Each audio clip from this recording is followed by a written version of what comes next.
इस कार्यक्रम के पुण्यार्चक हैं श्री कंवर लाल जी, महावीर प्रसाद जी पाटनी, आर के ग्रुप, मदनगंज, किशनगढ़, राजस्थान।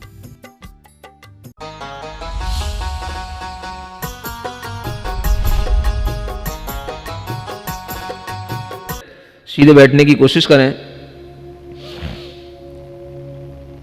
अपनी कमर सीधी रखें, गर्दन सीधी, गहरी लंबी श्वास,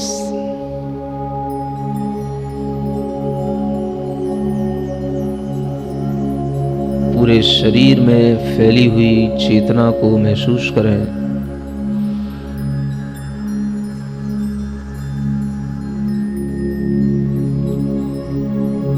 प्रत्येक पशु पक्षी में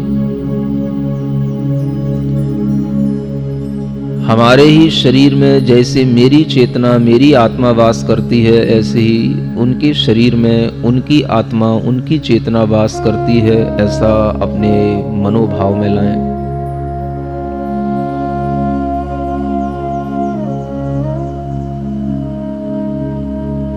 वह कोई भी पशु हो, चाहे वो शूकर हो, गधा हो, ऊंट हो, बैल हो, गाय हो, मुर्गा हो, मुर्गी हो, मछली हो, हर जीव के अंदर उसकी चेतना है, उसकी आत्मा है। हर जीव मृत्यु से बचना चाहता है।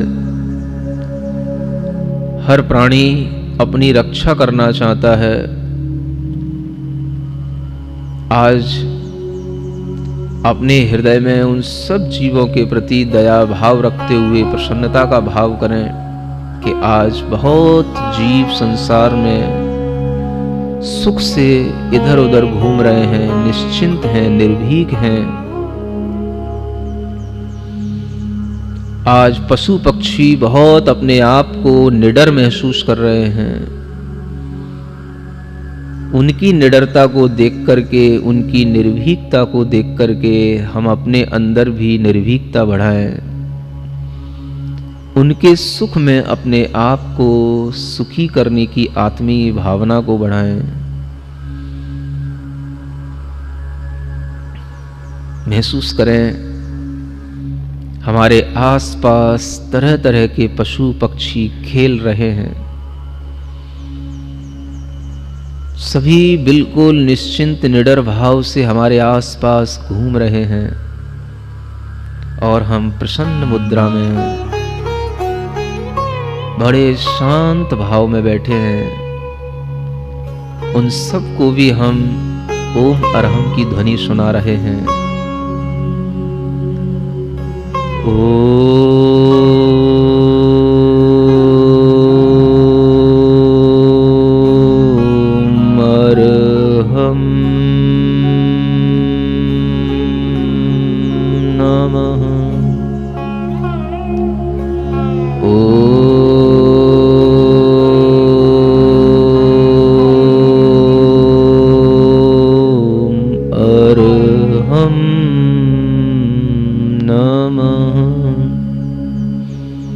महसूस करें वो सभी पशु पक्षी और हमारे निकट आकर के बैठ गए। हम उन्हें और यह ओम अरहम की ध्वनि सुना करके उनके चित्त को प्रसन्न कर रहे हैं। ओम अरहम नमः।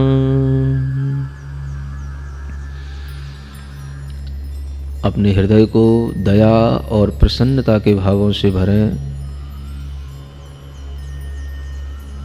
सभी के सुख और सुकून की भावना करें। क्षेमं सर्वप्रजानां, क्षेमं सर्वप्रजानां, क्षेमं सर्वप्रजानां। संसार के सभी प्राणियों के लिए क्षेम हो, कुशल हो, मंगल हो। हाथ जोड़ें, प्रार्थना के भाव में आए। मेरे मन में तेरे मन में सबके मन में हो। मेरे मन में तेरे मन में सबके मन में हो। मेरा मंगल तेरा मंगल सबका मंगल हो। मंगल तेरा मंगल सबका मंगल हो। मेरे मन में तेरे मन में सबके मन में हो। दुखियारा कोई ना होवे, दुखियारा कोई ना होवे, मन ज्योतिर्मय हो। मन ज्योतिर्मय हो। मेरे मन में तेरे मन में सबके मन में हो। सबके मन में हो। ओम अरहम परम शांति परम शांति परम शांति। आजकल अपने अपने घरों पर अपने ही परिवार के लोगों के साथ रह रहे हैं और ऐसा अनुभव आप लोगों के लिए बहुत कम ही होता होगा जब परिवार के साथ इतना लंबा समय बिताने के लिए मिल रहा हो। जब हम किसी भी एक स्थिति में रहते हैं तो उसमें दोनों प्रकार की चीज़ें हो सकती हैं। उस स्थिति में हमारे साथ अच्छा भी हो सकता है और हमारे साथ बुरा भी हो सकता है। कुछ ऐसा सुनने में आ रहा है, ख़ास तौर से विदेशों में जब ये लॉकडाउन की स्थिति बनी तो कुछ घरेलू हिंसा का एक स्तर भी बढ़ गया।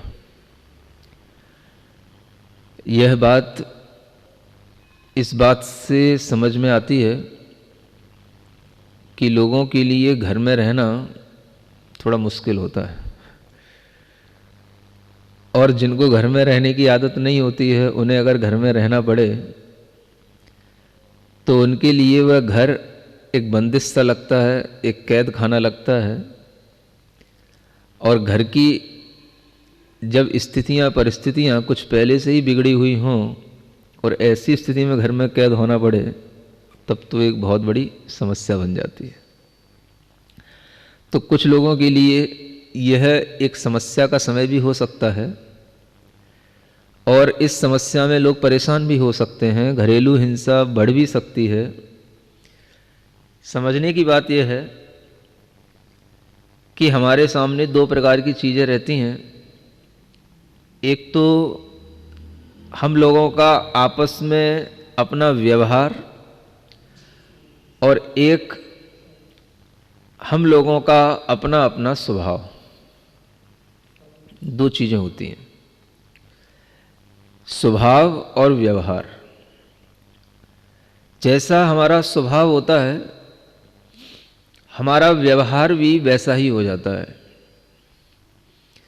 और अगर हमारे व्यवहार में कहीं कोई किसी भी प्रकार से हमें दिक्कत महसूस होती है तो हमें तुरंत थोड़ा सा सोचने की कोशिश करना चाहिए कि हमारे स्वभाव में कहीं ना कहीं कोई ऐसी चीज़ है जिसके कारण से बाहर व्यवहार में लोगों में परेशानी पैदा हो जाती है। अब अगर हम इस तरीके के एक स्वभाव और व्यवहार के बारे में थोड़ा सा मंथन करेंगे तो हमें समझ में आएगा कि हमारा स्वभाव हमारी हर फिजिकल एक्टिविटी के साथ में दूसरों के सामने प्रस्तुत होता रहता है। हम अपने स्वभाव के मुताबिक बहुत कुछ करते भी रहते हैं, लेकिन हमें ध्यान नहीं रहता। लेकिन जो समझदार लोग होते हैं वो स्वभाव को देख कर के समझ लेते हैं, व्यवहार को भी देख कर के व्यक्ति के स्वभाव को समझ लेते हैं।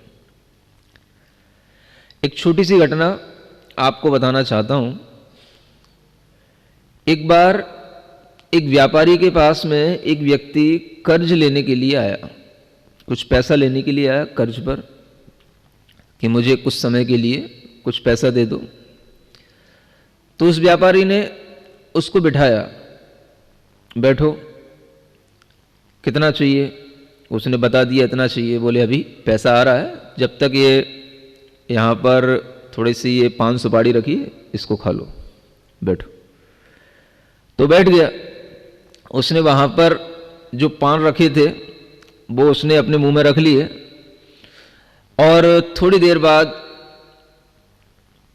उस व्यापारी का व्यक्ति आया, उसने उसको इशारा किया, वो पैसे लेकर के आया, और फिर उसके बाद में उस व्यक्ति के साथ में उसका एक एग्रीमेंट हो गया कि हाँ, हमने इतना कर्ज तुमसे लिया है और ये मैं इतना कर्ज तुमको दे रहा हूं और ये समय पर मुझे लौटा देना। जब ऐसा एग्रीमेंट हो रहा था तो एकदम लास्ट पॉइंट पर उस व्यापारी ने उस व्यक्ति से कहा, थोड़ा सा ये पान और खा लो, थोड़ा सा और ले लो। तो उसने फिर से जो वहां पर पान रखे हुए थे वो उसने फिर से लिए और फिर से उठा लिए और फिर से खा लिए। और उसके तुरंत बाद व्यापारी ने उससे कहा कि मैं अब तुम्हें ये कर्ज नहीं दे सकता। एकदम से जो सामने वाला कर्ज लेने आया था, पैसा लेने आया था, वो एकदम से शॉक्ड हुआ, ये क्या हुआ? एकदम से इस सेठ का, इस व्यापारी का मूड चेंज कैसे हो गया? तो वह उससे पूछने लगा कि भाई क्या बात हो गई? अभी तो आप कह रहे थे कि हाँ हम आपको पैसा दे रहे हैं, आपने हमारे लिए बहुत रेस्पेक्ट भी दिया, हमको बिठाया, पान खिलाया, और उसके बाद में अपना एग्रीमेंट भी पूरा होने वाला था, और एकदम से अचानक से क्या हो गया आपको? क्या मूड डिस्टर्ब हो गया आपका? तो वो व्यापारी कहता है कि भाई देखो बात ऐसी है, आपके व्यवहार से मैं आपका स्वभाव समझ लिया हूं और मैं अब आपको पैसा नहीं दे सकता, क्योंकि मुझे ऐसा लग रहा है कि अगर मैं आपको अब पैसा दूंगा तो वो पैसा अब मुझे पास वापस नहीं आएगा, और जितनी शर्त के साथ दिया जा रहा है वो शर्त के साथ वापस नहीं होगा, क्योंकि आपके अंदर ज्यादा लेने की एक आदत है और वो मैंने परख ली है। आपको पान की जरूरत नहीं थी, आपके मुंह में पहले से पान थे, उसके बावजूद भी जब मैंने आपसे कहा कि आप एक और ले लो तो आपने फिर भी मुंह में जबरदस्ती ले लिया। इसका मतलब है कि आप संतुष्ट नहीं है, आपके पास में जो है उससे आप संतुष्ट नहीं है, और ये जो आपका स्वभाव है ये आपके इस व्यवहार से मुझे देखने में आ गया, इसलिए मैं अब रिस्क नहीं ले सकता, मैं अब आपको दे नहीं सकता। समझ में आ रहा है? लोग इतने पारखी होते हैं। हम अपनी फिजिकल कोई भी एक्टिविटी हो उससे भी अपनी मेंटलिटी को बता सकते हैं, हमारे बोलने का जो तरीका होता है उससे भी हमारे भीतर के स्वभाव का पता चलता है, क्योंकि हमारे पास में तीन ही चीजें हैं, मन, वचन और काय। मन तो गुप्त है, किसी को दिखाई नहीं देता। मन में स्वभाव एक आदत के रूप में घर कर जाता है। मन में क्या चल रहा है अब वो दो ही चीजों से दिखाई देगा, या तो वो आपकी फिजिकल एक्टिविटी से दिखाई देगा, या फिर आपकी जो एक कहना चाहिए स्टाइल ऑफ स्पीच है, बोलने का जो आपका लहजा है या तरीका है, उससे दिखाई देगा। आप देख लो, जब आपका मन स्वभावतः किसी आदत में पड़ा हो तो सामने वाला आपसे जब भी परेशान होगा या जब भी आपको पकड़ेगा या जब भी आपकी किसी भी तरीके से पहचान करेगा तो वो दो ही चीजों से कर पाएगा कि आप उसके साथ में किस तरीके का शरीर से व्यवहार कर रहे हो या किस तरीके से उससे बातचीत कर रहे हो। दो ही चीजें होती हैं। मन का स्वभाव हमारे वचनों के व्यवहार से और हमारे शरीर के व्यवहार से पकड़ में आने लग जाता है, और इस स्वभाव और व्यवहार के बीच में जो ये संबंध है, ये व्यक्ति अगर थोड़ा सा रेगुलर वॉच करता रहे तो उसके बीच में एक तालमेल भी बिठा सकता है और अपने आप को पहले से अच्छी पोजीशन में भी ला सकता है। जब व्यक्ति ये सोच ले मेरा स्वभाव तो बहुत अच्छा है, मुझे किसी से कोई परेशानी नहीं है, मुझे अपने स्वभाव से बड़ी प्रसन्नता है और मैं अपने स्वभाव में प्रसन्न हूं, मेरा व्यवहार दूसरों के लिए भी अच्छा है, तो उसके इस व्यवहार की पहचान इसी बात से हो सकती है कि वह व्यवहार दूसरों को सुख पहुंचा रहा है या नहीं पहुंचा रहा। हमारा व्यवहार अगर दूसरों को सुख पहुंचा रहा है तो समझ लेना कि आपका स्वभाव अच्छा है, और अगर हमारे व्यवहार से दूसरों को दुख पहुंच रहा है तो समझना कि हमारे स्वभाव में कहीं ना कहीं कमी है जिससे अभी हमें सुधारने की आवश्यकता है। जब व्यवहार इस तरीके का होने लग जाए कि आपके आसपास के लोग आपसे परेशान होने लगें, तो यही एक चीज समझने की है कि उस समय पर हमें समझ लेना है कि हम अपने आप को ज्यादा अच्छा समझने के अहम में न डालें। हमें अपने अंदर एक चेंज लाने की जरूरत है और वो चेंज इन नेचर होना चाहिए। और ये बहुत ऐसी सामान्य सी बात है जो हर व्यक्ति समझ सकता है और हर व्यक्ति समझना चाहता है, और हर व्यक्ति को ये इच्छा रहती है कि मैं अच्छा हूं कि नहीं हूं। कई बार जब व्यक्ति को खुद अपनी पहचान नहीं होती दूसरे से पूछता है क्यों भाई मेरा व्यवहार आपको अच्छा लग रहा है कि नहीं लग रहा, आप मेरे बारे में अच्छा सोचते हो कि नहीं, बताओ अच्छा मेरे अंदर क्या क्या गलतियां हैं। सामने वाला क्या बताएगा आपको क्या गलतियां हैं? आपको खुद सेल्फ ऑब्जर्वेशन इसी का नाम है कि आप खुद ये सीखने लग जाओ कि गलतियां क्या होती हैं और वो कैसे सुधारी जाती हैं और उसको सुधारने का क्या तरीका है। तो एक ही तरीका है कि हम अपना व्यवहार देखें और उस व्यवहार से जो रिजल्ट आ रहा है वो रिजल्ट क्या होगा कि जो आपके पास लोग हैं, मान लो आप अपने अपने घरों में कैद हैं, आपकी पत्नी है, पत्नी के पति हैं, बच्चे हैं, माता पिता हैं। अब आप देखो कि आपसे सब लोग अच्छे, संतुष्ट हैं, खुश हैं। अगर आपसे सब लोग अच्छे हैं, खुश हैं, संतुष्ट हैं, तो समझना आपका नेचर ठीक ठाक है, सही चल रहा है। समझ आ रहा है? अगर आपके आसपास के लोग आपसे संतुष्ट नहीं है, खुश नहीं है, तो आप कितने ही अच्छे पद पर हो, कितनी अच्छी पोस्ट पर हो, वो कोई मायना नहीं रखता। जब हमारे आसपास के लोग हमसे संतुष्ट होंगे तभी हम एक अच्छे व्यक्ति कहला सकेंगे, और वह तभी संभव है जब हमारा स्वभाव भीतर से अच्छा होगा। आमतौर पर देखने में क्या आता है कि व्यक्ति बहुत बड़ी बड़ी डिग्रियां, बहुत बड़ी बड़ी यूनिवर्सिटियों में पढ़ करके बड़ी बड़ी एजुकेशन हासिल करता है और बड़े बड़े पोस्टों पर पोस्टिंग हो जाती है और अपने आप को बहुत बड़ा बड़ा समझ लेता है। जब वो अपने आसपास के लोगों के साथ में रहता है तब उसे समझ में आता है कि मैंने जो पढ़ा है वो यहां पे कुछ भी काम नहीं आ रहा है।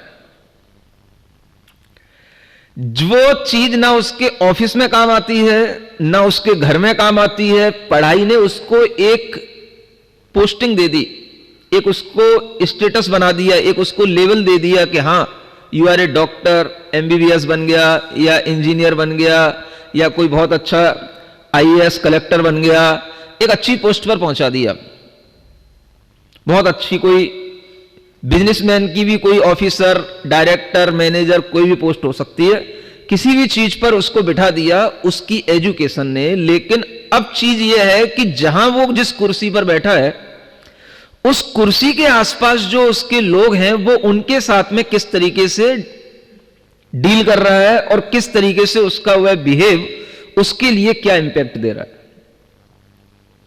हर व्यक्ति को तभी समझ में आता है कि पढ़ाई एक अलग चीज है और जीवन की वास्तविकता एक अलग चीज है। शिक्षा जगत में भी अगर हमने अपने बच्चों को अच्छी शिक्षा देते हुए अगर उन्हें कुछ ह्यूमन वैल्यूज के साथ में शिक्षाएं दी हैं, तब तो वो शिक्षा उन्हें भविष्य में बहुत सुख देगी। और अगर बच्चों के लिए या बड़ों के लिए वह ह्यूमन वैल्यूज नहीं आई और ओनली एजुकेशन, ओनली डिग्री पर वह अपने आप को सेटिस्फाइड करते रहे, तो इट मीन्स वो हमेशा कहीं ना कहीं अपने आप को परेशान पाएंगे और वो समस्याओं में उलझे रहेंगे। समस्याएं जितनी ऑफिस में होती हैं उतनी घर में भी होती हैं। और वो क्यों होती हैं? क्योंकि ऑफिस में कोई नया आदमी नहीं होता है, घर में कोई नया आदमी नहीं होता है। जो आदमी ऑफिस में होता है वही आदमी घर में होता है। जो नेचर हमारा ऑफिस में होता है वही नेचर हमारा घर में होता है। जो नेचर घर में होता है वही हमारा ऑफिस में जाकर के चलता है। हम कितनी देर तक अपने आप को इस बात से संतुष्ट करके रख पाएंगे कि हम बहुत बड़े पोस्ट पर हैं, हम बहुत बड़े कलेक्टर हैं या हम बहुत बड़े डायरेक्टर हैं? इस बात से हम कितनी देर संतुष्ट हो पाएंगे? आखिर आपके आसपास जो काम करने वाले लोग हैं उनसे आपका क्या बिहेव है? वो जब किसी रूप में आपसे अपनी समस्याएं रखते हैं तो आप क्या रिएक्ट करते हैं? इस बात पर डिपेंड करेगा कि आप कितने सही ढंग से ह्यूमन वैल्यूज के साथ में एजुकेशन लिए हुए हैं। तो एजुकेशन का मतलब केवल इतना नहीं होता कि हम केवल डिग्रियां हासिल कर लें। एजुकेशन का अगर कोई अच्छा प्रैक्टिकल टाइम है तो मैं समझ रहा हूं ये लॉकडाउन का टाइम आपकी एजुकेशन की जो वैल्यू है उसे समझाने के लिए है। और आपने जो एजुकेशन ली है उसके साथ में कुछ ह्यूमन वैल्यूज भी आपके अंदर आई हैं कि नहीं आई हैं ये बताने के लिए। क्योंकि एजुकेशन, जो अच्छी एजुकेशन होगी उसका उद्देश्य केवल शिक्षा नहीं है। जीवन में हम समझते हैं शिक्षा का उद्देश्य होना चाहिए ह्यूमन वैल्यूज को समझना। और शिक्षा का सही ढंग से अगर हम प्रैक्टिकल देखें तो इसका मतलब यह निकल के आता है learn to live with other. क्या समझ में आया? To learn to live with others. यह सीखो कि हमें दूसरों के साथ कैसे रहना चाहिए। अगर व्यक्ति ने अच्छी अच्छी डिग्रियां हासिल करके आज अपने घरों में बैठ करके ये प्रैक्टिकल कर लिया है कि आज हम अपने घर परिवार के साथ में अच्छे से रह रहे हैं, तो समझ लेना कि आपने बहुत अच्छी शिक्षा हासिल की, आपके अंदर ह्यूमन वैल्यूज हैं। और अगर कहीं बाहर की आपदा से ज्यादा घर में आपदा दिखाई देने लग जाए तो समझ लेना कि कहीं ना कहीं हम लोगों की शिक्षा में कमी रह गई है। हमें बाहर के व्यवहार से अपने स्वभाव को समझना, अपना स्वभाव हमारी शिक्षा के लिए कितना महत्वपूर्ण है और हमारी शिक्षा ने हमारे व्यवहार को संभालने में कितना योगदान दिया यह भी समझना। हमने अपने बचपन से लेकर के आज जितनी भी उम्र हासिल की है उसमें अपने स्वभाव में कोई चेंज लाया नहीं लाया यह भी ऑब्जर्व करना। यह अच्छा टाइम है इन सब चीजों को समझने का। सेल्फ ऑब्जर्वेशन इसी को कहते हैं कि हम अपने नेचर को समझें, अपने बिहेव को समझें। और अगर हमें कहीं पर यह लग रहा है कि कहीं कोई कटुता आ रही है तो हम उसको चेंज करके उसे अपने स्वभाव को बदलने की कोशिश करें। और अगर इसमें हम थोड़ा सा इन दिनों में अपनी एक महारत हासिल कर सके तो ये समय हमारे लिए बहुत ही गोल्डन टाइम साबित हो सकता है। और अगर हम ऐसा नहीं कर पाए तो क्या होगा? आदमी घुट जाएगा, भीतर ही भीतर परेशान हो जाएगा भीतर ही भीतर वह आपसी संबंधों से और ज्यादा कटुता महसूस करेगा।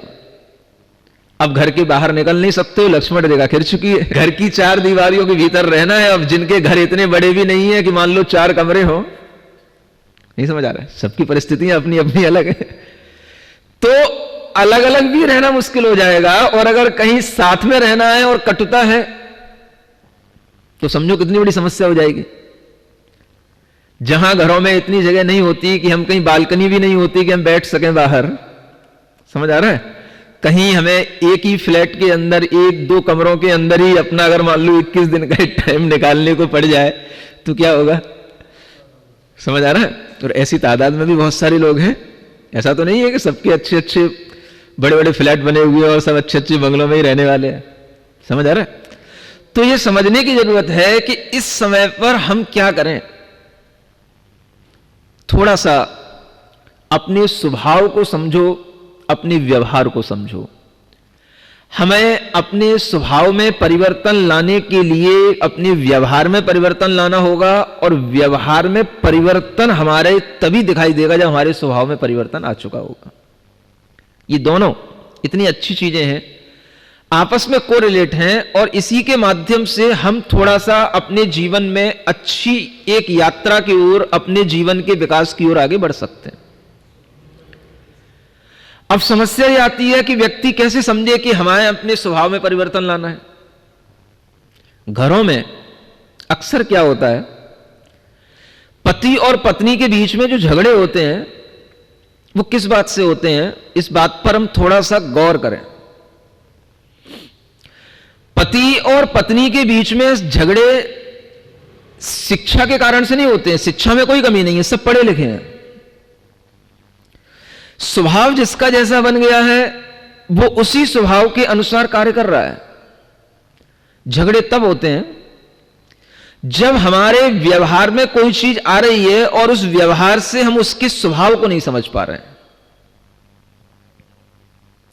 क्या समझने की कोशिश करें, सामने वाला जिस तरीके से हमसे व्यवहार कर रहा है उस व्यवहार से हम उसके स्वभाव को नहीं समझ पा रहे हैं, या हम यूं कह सकते हैं कि हम उसके भावों को नहीं समझ पा रहे हैं, हम उसकी भाषा पर ध्यान दे रहे हैं या उसकी काय की चेष्टा पर ध्यान दे रहे हैं। भाव होंगे मन में, चेष्टाएं होंगी वचन में और काय में। तो जब भी कोई पढ़ा लिखा व्यक्ति होता है तो आप देखेंगे कि वह व्यक्ति हमेशा अपने आप में इतना तार्किक हो जाता है या अपने आप में इतना लॉजिकल हो जाता है कि वह किसी की बात का उत्तर केवल जो है वो तर्क से ही देता है। खास तौर से पुरुषों में ये एक आदत होती है कि पुरुषों में एक स्वभाव होता है, और वो स्वभाव ये होता है कि वे हर बात को केवल बात से ही काटना जानते हैं। समझ में आ रहा है, पत्नी ने कोई बात बोली तो पुरुष उस समय पर पति वहां मात खा जाता है जब वह उस पत्नी की मनोदशा को नहीं समझता, उसकी भावात्मक परिणति की ओर ध्यान नहीं देता, वह उसके केवल शब्द पर या उसके केवल बाहरी क्रिया पर ध्यान देता है। यहां सबसे बड़ी परेशानी पैदा होती है, और इस परेशानी से बचने के लिए कोई उपाय नहीं है जब तक कि वह पुरुष यह ना समझ ले कि इस स्त्री के अंदर जो भाव चल रहा है वो अलग है और जो ये शब्द बोल रही है वो अलग है। कहना चाहिए एक तरह से हमें भाषा पर नहीं भावों पर ध्यान देना चाहिए। क्या समझ आ रहा है, भाषा पर नहीं भावों पर। भाव उसके स्वभाव से पैदा होता है, और एक दिन मैंने आपको बताया था कि हमें स्वभाव को जानने की कोशिश करना है। अभी 2 दिन पहले मैंने बताया था इस बात के बारे में कि हमें स्वभाव को जानना है, हर व्यक्ति के स्वभाव को जानना है। तो स्त्री का एक स्वभाव होता है कि जब वह अपने पति से कोई भी बात करती है तो वह बात तो करती है, बात तो करनी पड़ेगी, बात करेगी तो कुछ ना कुछ उसमें शब्द होंगे, वचन होंगे, और उस शब्द को जो पति होता है वो उसको उसी रूप में लेता है। जैसे उसने कहा आप अभी बहुत परेशान से दिखाई दे रहे हो। पत्नी ने पति से क्या बोला? आप बहुत परेशान दिखाई दे रहे हो। तो पति उस शब्द को ध्यान में रखेगा और तुरंत बोलेगा, नहीं नहीं मुझे कोई परेशानी नहीं है, मैं ठीक हूं। समझ आ रहा है? अब इसमें क्या समस्या हो गई? समस्या यह हो गई कि उसने उसके भाव को नहीं समझा और उसने उसको तुरंत इस तरीके से जो रिएक्ट किया, तो पत्नी के लिए समस्या हो गई कि पति हमको भावनात्मक रूप से सपोर्ट नहीं कर रहा है, हमको तवज्जो नहीं दे रहा है, हमको कुछ नहीं समझ रहा है। समझ आ रहा है? और पति के लिए यह लग रहा है कि मैंने उसकी समस्या का हल कर दिया। उसने कहा कि तुम परेशान देख लो, नहीं नहीं मैं कोई परेशान नहीं हूं। पति का एक स्वभाव होता है कि वो अपनी परेशानी बहुत जल्दी बताना नहीं चाहता, और पत्नी का वह स्वभाव होता है कि वो परेशानी समझने के लिए उसे बार बार परेशान करती है कि बताओ क्या परेशानी है। समझ आ रहा है? झगड़ा कहां शुरू होता है? जब हम भावों को नहीं समझ रहे हैं, स्वभाव को नहीं समझ रहे हैं। अगर पत्नी ये कह रही है कि आप परेशान हो, तो पति को यह कहकर के समस्या नहीं सुलझानी है कि मैं परेशान नहीं हूं। उसे उसका भाव समझना है, उसका स्वभाव समझना है कि वो इस बात से परेशान है कि अगर हमारा मूड कहीं भी उसको डिस्टर्ब दिखाई देता है तो वह तुरंत बोलती है कि आप परेशान क्यों हैं। तो इसका मतलब यह है कि वह यह चाह रही है कि मैं आपकी परेशानी में कुछ साझेदारी ले आऊं। वो ये चाह रही है कि मैं आपकी परेशानी आप मुझे बता दें तो मुझे ऐसा लगेगा कि हां आप मुझे अपनी परेशानी में शामिल करते हो, यानी मुझे अपनी जिंदगी में शामिल करते हो। समझ आ रहा है? और जब पति केवल शब्द टूट शब्द केवल उसका उत्तर देता है तो पत्नी आहत होती है। स्वभाव एक दूसरे का अगर कोई नहीं समझ रहा है, बात वही रहेगी, लेकिन वह बात धीरे धीरे बढ़कर के एक लड़ाई का रूप ले लेगी और वो एक घरेलू हिंसा का रूप ले लेगी, और बात में कोई दम नहीं होती है। कहो कि इतनी सी बात पे भी बहुत बड़ी बात बन सकती है कि पत्नी ने कहा कि आप बहुत परेशान दिख रहे हैं, बात यहीं से बढ़ना शुरू हुई। पति ने कहा नहीं नहीं मुझे कोई परेशानी नहीं है।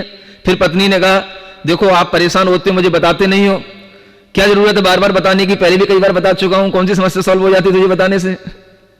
समझ आ रहा है? इसका मतलब है कि आप हमें लायक नहीं करते हो। बस बात बढ़ गई, झगड़ा बढ़ गया, और वो बात इतनी पहुंच गई कि अब जो है उसको संभालने में कई दिन लग सकते। समझ आ रहा है? ये कहां से शुरू हुई कमी? सिर्फ इतनी सी कि हम भाव नहीं समझ रहे हैं, हम सिर्फ भाषा पर ध्यान दे रहे हैं। पत्नी का कहने का मतलब यह नहीं है कि आप डिस्टर्ब हो या आप परेशानी में हो, और उसके कारण से पति यह भी समझ लेता है कि यह हमें हमेशा परेशान समझती है, यानी ये समझती है कि मैं अपनी समस्याओं को सॉल्व नहीं कर सकता हूं, इसलिए ये मेरी समस्याओं को सॉल्व करने के लिए सामने आ जाती है। तो पति को इसमें एक नीचापन दिखाई देता है, इसलिए वो अपनी समस्या नहीं बताना चाहता। ये स्वभाव है। पति का स्वभाव अपनी जगह अलग काम कर रहा है, पत्नी का स्वभाव अपनी जगह अलग काम कर रहा है, लेकिन जब तक स्वभाव को नहीं देखा जाएगा, भाव को नहीं देखा जाएगा और केवल भाषा पर ही युद्ध चलेगा तो वो युद्ध बढ़ जाएगा। और होता यही है, आप लोग इस बात को अच्छे ढंग से समझ सकते हो, महसूस कर सकते हो। बात सही है कि नहीं? भाव को समझो, भाव समझो, स्वभाव समझो। अगर हमने भाव समझ लिया तो हम ये कहेंगे, ये समझ लेंगे कि भाई इसका ये पत्नी का ये स्वभाव है कि ये हमें परेशान देख करके इस तरह से बोलती है, तो हम वैसा रिएक्ट नहीं करेंगे। तो हम क्या करेंगे? हम ये कहने की जरूरत नहीं है कि हम परेशान नहीं हैं।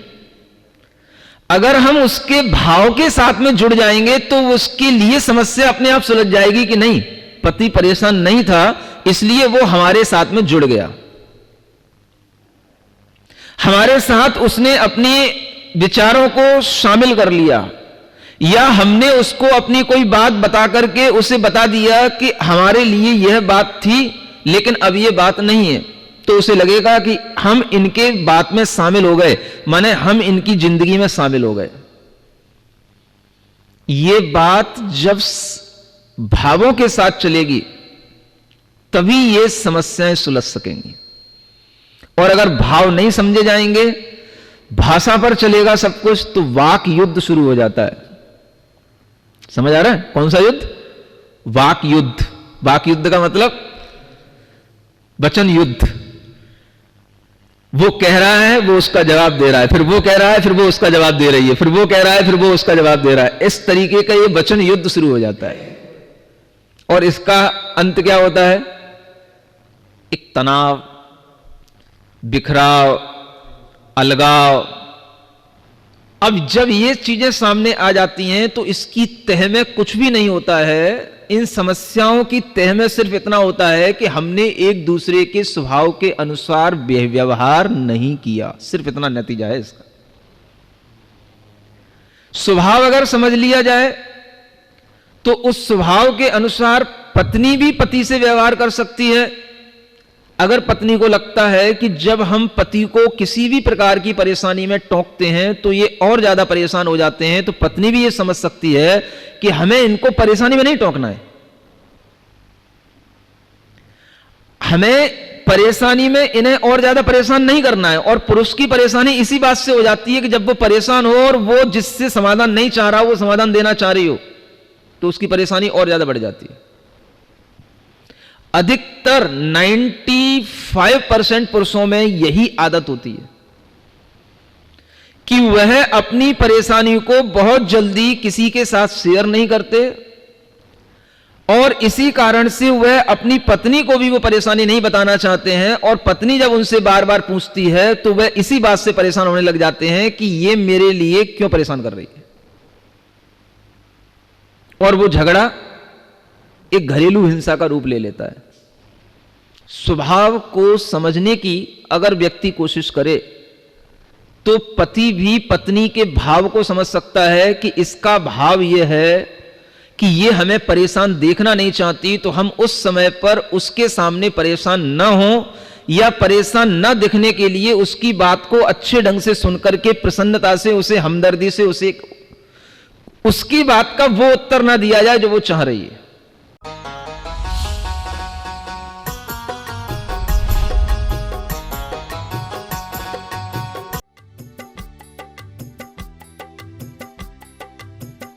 इस कार्यक्रम के पुण्यार्चक थे श्री कंवर लाल जी, महावीर प्रसाद जी पाटनी, आर के ग्रुप, मदनगंज, किशनगढ़, राजस्थान।